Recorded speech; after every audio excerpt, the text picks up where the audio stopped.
కాకినాడ జిల్లా సామర్లకోట మండలం పి వేమవరంలో యువకుని మిస్సింగ్ కేసులో సంచలన విషయాలు వెలుగులోకి వచ్చాయి. యువతి ప్రేమ వ్యవహారంలో ఆ యువకుడు దారుణ హత్యకు గురయ్యాడని పోలీసులు తెలిపారు. హత్య చేసిన నిందితుడు భయంతో స్థానిక వీఆర్ఓ దగ్గర లొంగిపోవడంతో అసలు విషయం తేలిందని పోలీసులు వెల్లడించారు. నిందితులపై కేసు నమోదు చేసి విచారిస్తున్నామని తెలిపారు సామర్లకోట సీఐ కృష్ణ భగవాన్.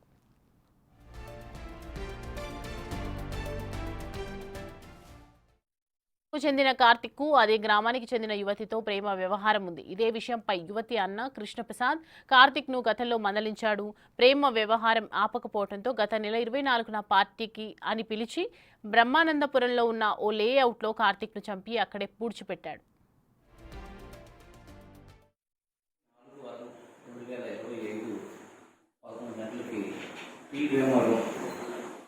నొక్కు వీర వెంకటరమణ గారు వచ్చి వాళ్ళ అబ్బాయి మిస్ అయ్యారని కంప్లైంట్ ఇచ్చారు. ఆ కంప్లైంట్ మీద కేసు రిజిస్టర్ చేశాను. గతంలో మా అబ్బాయి అదేవిధంగా మా గ్రామానికి చెందినటువంటి నూతన కంటి కృష్ణప్రసాద్ వాళ్ళ సిస్టర్తో ఫోన్లో మాట్లాడుతున్నాడని 1-2 సార్లు మా ఇంటికి వచ్చి మా పిల్లల్ని భయపెట్టారని చెప్పేసి నా మిస్సెస్ చెప్పిందని చెప్పేసి ఫిర్యాదు వెంకటరమణ గారు చెప్తే ఆ విధంగా ఆ ఫోన్లో ఎంక్వైరీ స్టార్ట్ చేసి మిస్ అయిన పర్సన్ యొక్క కాల్ డీటెయిల్స్ తీసుకున్నాం. కాల్ డీటెయిల్స్ తీసుకుంటే ఆ కాల్ డీటెయిల్స్లో కూడా కొంతమంది క్లాస్మేట్స్ అమ్మాయిలతో వాళ్ళతో మాట్లాడినట్టు కొంత ఐడెంటిఫై చేసింది.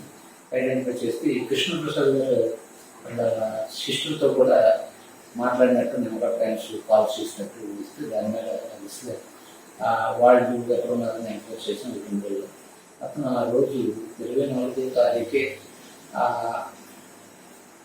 ఈ కిరణ్ కార్తిక్ని వాళ్ళ ఫ్రెండ్ సహాయంతో 24వ తారీఖు నైట్ 9 గంటలకి ఆ ఊళ్ళో పికప్ చేసుకుని బ్రహ్మానందపురం పక్కన ఆ పొలాల్లోకి తీసుకెళ్ళి నువ్వు మా చెల్లి అంతా పడుతున్నా అని చెప్పేసి తెలిసింది, మా చెల్లితో మాట్లాడుతున్నా అని చెప్పేసి ఈ కృష్ణప్రసాద్ అంటే నా ఇష్టం నేను పడతాను మీ చెల్లి మాట్లాడుతున్నాను అటువంటి టైపులో అర్థం మిస్సింగ్ పర్సన్ దాని మీద ఆవేశం ఇద్దరు పైపడ్డారని దాని మీద ఈ కృష్ణప్రసాద్కి తోడు తీసుకెళ్ళినటువంటి ఆ ఫ్రెండ్ వినోద్ కాకున్నారు. ఇద్దరు కాళ్ళప్పుడు తల మీద కూర్చుని నేలకేసి తల బాధినట్టు అలాగే పీస్కి చనిపోయినట్టు అదే రాత్రి అతన్ని అక్కడే లేఅవుట్లోనే పక్కన మట్టి దిబ్బలు ఉంటే ఆ మట్టి దిబ్బలు ప్రయాణం మట్టి దిబ్బలు ఉన్నాయి. దాని మధ్యలో పొడి తీసి పాతి పెట్టేసి ఎవరు తెలియనట్టు మళ్ళీ విలేజ్ గ్రామం అయిపోయారు.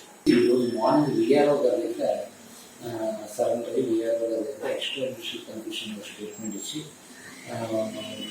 అతను హైదరాబాద్ నుంచి వచ్చి రాత్రి ఇక్కడ ఇంకో విలేజ్ ఉంటే అతను కూడా పికప్ చేసుకుని వాళ్ళ